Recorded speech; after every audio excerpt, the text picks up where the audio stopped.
দেশবাসীর কাছে আপনাদের সবার কাছে বলবো যে তার জন্য দোয়া করবেন, আল্লাহ পাক যেন তাকে জান্নাতবাসী করে। সে খুবই বাচ্চা মানুষের মতো ছিল, একটা শিশুর মতো একটা মানুষ ছিল সে। একসাথে তো বেশ কিছু ছবি করেছি। হ্যাঁ, একসাথে অনেকগুলো ছবি করেছি, একসাথে ছবিও করেছি। ছবির মানে না করাতেও আরও বেশি মিশেছি আমরা একসঙ্গে। এমনি বলতো নতুন আজকে খেতে যাব, তুমি রেডি থাকো, আমি গাড়ি নিয়ে আসতেছি। এই গাড়ি নিয়ে আসতো, আমরা যেতাম একটু বাইরে ঘুরতে, খেতাম টেতাম একসঙ্গে। অনেক অনেক স্মৃতি, এই স্মৃতি এখন বলার সময় না। এখন ভিতরে মানে ভিতরে একটা অশান্তি, মানে যে আস্তে আস্তে আস্তে আস্তে একজন করে চলে যাচ্ছে, মানে কেমন যেন একটা অদ্ভুত লাগছে আমার কাছে, নিজের কাছে। আমি নিজেও মানে বুঝতে পারছি না কবে কে চলে যায়।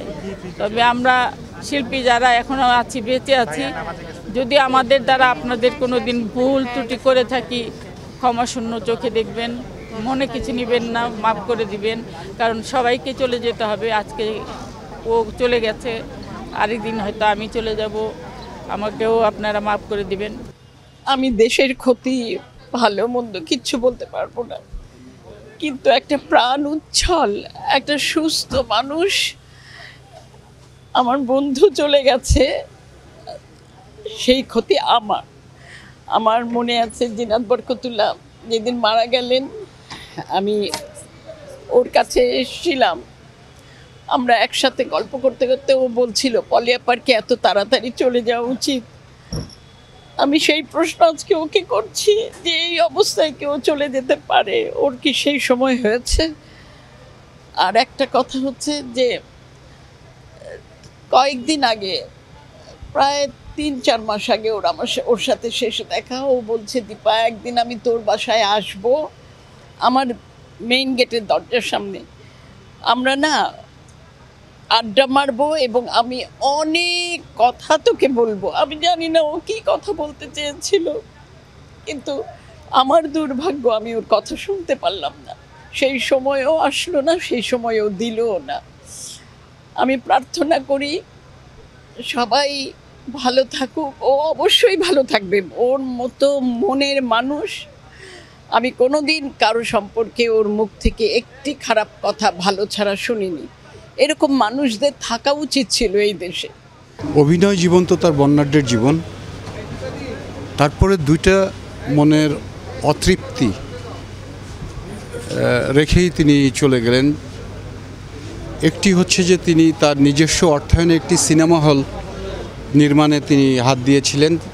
কতখানি সিনেমাকে ভালোবাসেন সেটাই হচ্ছে তার একটা প্রমাণ ছিল। এবং তিনি সেই সিনেমা হল উদ্বোধনের দিনে তার অভিনীত ছবি দিয়ে তার সিনেমা হল উদ্বোধনের একটা ইচ্ছে তার ছিল, সেটা পূরণ হলো না। আর একটা ইচ্ছে ছিল তার, যে সে কোনো দিনও পার্শ্ব চরিত্রে অভিনয় করেনি।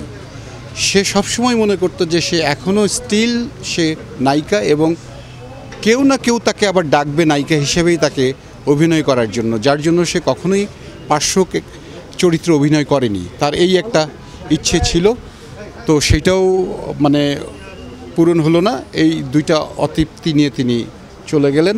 তাছাড়া বাকি জীবন তার বর্ণাঢ্যের জীবন ছিল। আমাদের ইন্ডাস্ট্রি অনেক ক্ষতি হয়েছে এবং আমাদের অপূরণীয় ক্ষতি তার চলে যাওয়াতে। এবং হচ্ছে যে আমরাও যারা ইন্ডাস্ট্রিতে, আমাদের নির্মাতা, আমাদের প্রযোজক, আমাদের যারাই আছি, আমরাও আসলে যারা হচ্ছে যে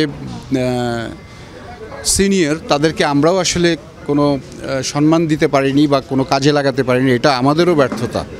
এটা উচিত যে আমরা পার্শ্ববর্তী দেশ, সেখানে আমরা দেখেছি যে শিল্পীর আসলেই কখনোই তারা বেকার থাকে না বা তাদের কোনো মৃত্যু নেই। তারা শিল্পী সবসময় আজীবন তারা কাজ করে মৃত্যুর আগ পর্যন্ত। কিন্তু আমাদের এখানে সেই কালচারটা গড়ে ওঠেনি। সেই ধরনের আসলে তাদেরকে নিয়ে আসলে আমাদের যে আমরা আমাদের দায়িত্বের জায়গায় যে আমরা তাদেরকে নিয়ে কাজে লাগাবো, সেটাও আমরা করিনি। সেই জায়গায় আমরা সম্পূর্ণ ব্যর্থ। যদিও উনি আমার চলচ্চিত্রে অভিনয় করেননি, কিন্তু আমরা সাংগঠনিক দিক থেকে বিভিন্ন সময় শিল্পী সমিতি, পরিচালক সমিতি এবং বিভিন্ন দিক থেকে ওনার সঙ্গে খুবই ঘনিষ্ঠভাবে আমরা কাজ করেছি একসাথে।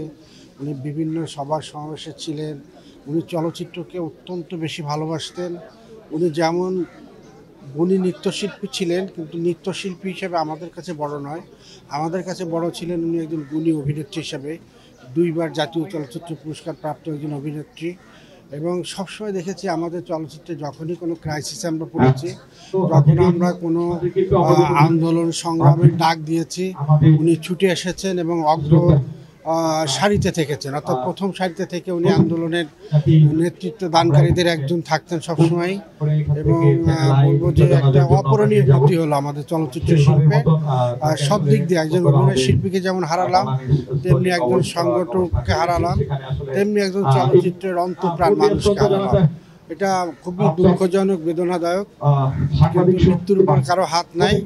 মহান আল্লাহর কাছে দোয়া করি যেন উনি জান্নাতবাসী হন। আসলে একজন শিল্পী যেভাবে নিজেকে নিবেদিত করে দেশের সংস্কৃতিকে উজ্জ্বল করে, ঠিক সেরকম একজন নিবেদিত প্রাণ শিল্পী ছিলেন অঞ্জনা রহমান।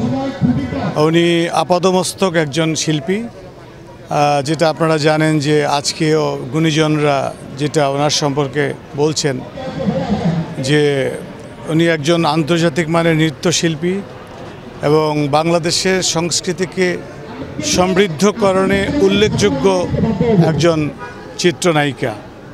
তো ওনার এই অল্প বয়সে চলে যাওয়া এটা অত্যন্ত দুঃখজনক এবং খুব কষ্টের ব্যাপার। ওনার আত্মার শান্তি প্রার্থনা করছি।